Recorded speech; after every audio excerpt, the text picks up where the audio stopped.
So yeah, it may be time to trade Bradley Beal. I've scanned Wizards internet, and it is a consensus that Wizards fans are okay with trading Beal at this point. The alternative is that you give him this contract that's going to be $240 million over 5 years, as he is soon to be 29 years old and he's had some injury stuff in his career. He's overcome a lot of it, but it was still a thing for a little bit, right? And if you look at that situation, it's not impossible to then build a team that can, I guess, go on playoff runs or whatever, but it would be a lot more difficult. I mean, especially with the Dinwiddie and Bertans contracts. I mean, sure, you've got KCP coming off the books soon, but you've also got Rui Hachimura's extension, which is going to be kicking in not too long from now. And so at that point, you're only hoping free agency is getting guys through sign-in trades, because of course that is such a normal thing now. So basically, if you want to give Beal this contract and get somebody in free agency, you better be good at tampering. As far as what a Beal trade would even look like, I mean, if it was actually going to happen within the next week until the deadline on the 10th, then, I mean, that makes it a little more simple. If it was going to be in the offseason, then I guess it would have to be a sign-in trade, unless he would actually accept the player option, but I just really doubt that. I mean, if Bradley Beal is your best player, look, Beal's a very good player, and I think on a different team, especially where he's a number 2 option, he could be amazing. But on this team, let's just be honest, he's not exactly LeBron James, where you're willing to give up all your young players in cap space and draft picks. Now, if you could do all that to make Beal the second best player on this team, that's a little more interesting, but then it's like, then you have to get that trade to fall into your lap at some point, and it's not a guarantee. I mean, you can pick whatever next superstar you believe is going to be the guy who wants traded. We sure the Wizards have the best offer there? Like, I don't really think so. The other strategy is just trying to be the 4th seed every year, but even that has been a challenge for this team for a while now.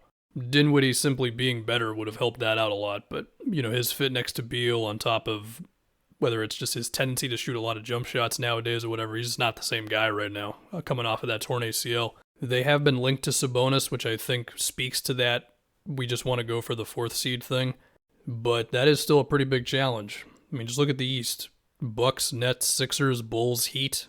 I mean, good luck even if you pull off a Sabonis move, which once again comes back to it might be time to trade Bradley Beal. And whether that's a full-on rebuild, whether that's getting Ben Simmons and shuffling some things around. I mean, Ben is expensive in his own right, not as much as Beal, of course.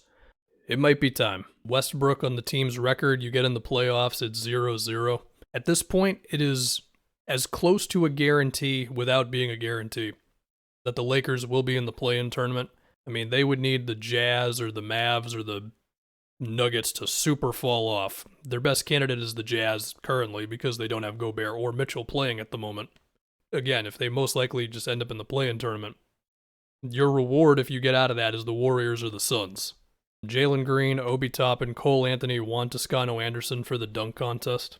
Among these 4, my pick will be Jalen Green, for no actual reason. The guy I want to see the most in the dunk contest is Anthony Edwards, because I think he has the ultimate confidence, and also he's Anthony Edwards, so he can pull off any sort of dunk he could imagine. A mad scramble leads to a corner 3 for Poole to put the Warriors up 2. You know, throughout an entire NBA regular season, I think the games where all of the star players are out can actually be some of the more fun games, assuming that you don't get routed by 30.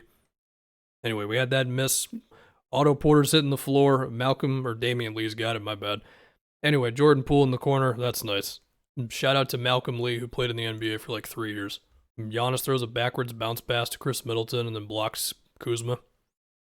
Yeah, he had a similar play like this against the Knicks, which pretty much ended that game. I think the thing to notice here is that Kuzma chooses to just go one-on-one against Giannis. Kuzma, what are you doing, man? One thing I would like to appreciate is that having Bobby Portis, who can really knock it down from outside, just allows you to play like this, where Giannis can just roll to the middle of the floor like this. Notice Kuminga setting him the screen here. This is like a baby version of Klay Thompson stuff.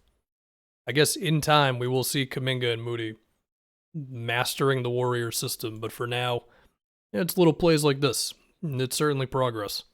Kuminga, on the other hand, this dude has moments where it seems like he could be a real dynamic scorer. I remember Steve Kerr had that quote about how if Kuminga was on a different team, he'd be averaging way more points, which is obvious, of course he would.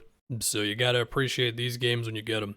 There were a few things going on this play. I think Derek White planned on Bates Jop switching to Moody, and then White picks up Kuminga. And what ends up happening is, well, Derek White does get there to Kuminga, but Kuminga's just a tank.